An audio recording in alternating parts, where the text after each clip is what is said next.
அண்மை செய்தி. விழுப்புரம் மாவட்டம் திண்டிவனத்தில் அரசு பேருந்து மீது லாரி மோதியதில் ஒருவர் உயிரிழந்துள்ளார்.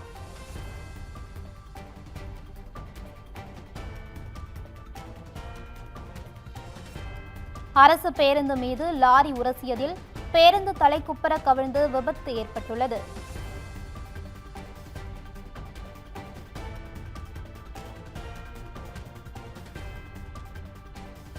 விபத்தில் சக்திவேல் என்பவர் லாரி இடிபாடுகளில் சிக்கி உயிரிழந்துள்ளார்.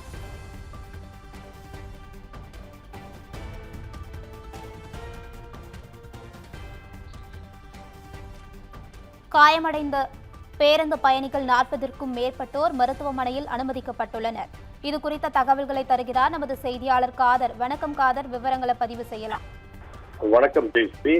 நாகர்கோயிலில் இருந்து சென்னை நோக்கி அரசு சொகுசு பேருந்து அதாவது சுமார் 40 மேற்கொண்ட பயணிகள் ஏற்றிக்கொண்டு திண்டிவனம் அடுத்து தலாவதி அருகே சென்று கொண்டிருந்த போது திருவண்ணாமலை செல்லும் நாடு வழி சாலை முனை சந்திப்பில் அருகே வரும்போது திருவண்ணாமலை மார்க்கத்தில் வந்த புதுவை மார்க்கமாக சென்ற லாரி வேகமாக அரசு பேருந்து மீது மோதியது.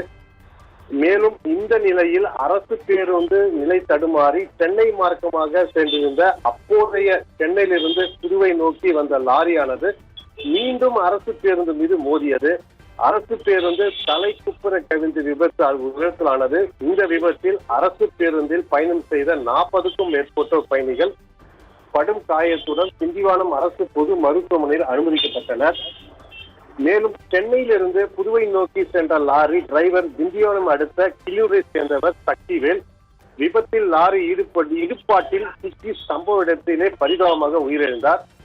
இதையடுத்து தீயணைப்புத்துறை உதவியுடன் லாரி டிரைவரை உடனே மீட்டு உடற்கூறு ஆய்வுக்காக அரசு பொது மருத்துவமனையில் அனுமதிக்கப்பட்டார். மேலும் போலீசார் திண்டிவனம் மற்றும் மிகவும் போலீசார் அரசு மருத்துவமனையில் போலீசார் அனுப்பி வைத்தனர். இது விபத்தில் திண்டிவனம் சேர்ந்த தேசிய நெடுஞ்சாலை இருபுறமும் சுமார் 5 கிலோமீட்டர் மேலாக போக்குவரத்து பாதிப்பு ஏற்பட்டது. போக்குவரத்து திண்டிவனம் மற்றும் ரோசன் போலீசார் போக்குவரத்தை சரி செய்து வருகின்றனர். இந்த விபத்தில் குறிப்பிட்ட ரோசன் போலீசார் அவ்வழக்கு பதிவு செய்து விசாரணை நடத்தி வருகின்றனர். இதனால் அந்த பகுதி பெரும் பரபரப்பு ஏற்பட்டது. விபத்து காரணமாக ஆந்திரா என்பது திருவண்ணாமலை மார்க்கத்தில் இருந்து புதுவை மார்க்கமாக சென்ற லாரி ஓட்டுநர் லாரி நடுவழியில் நிறுத்தப்பட்டு தப்பி சென்று விட்டார். லாரி டிரைவரை போலீசார் தற்போது தேடி வருகின்றனர். ஜெயஸ்ரீ,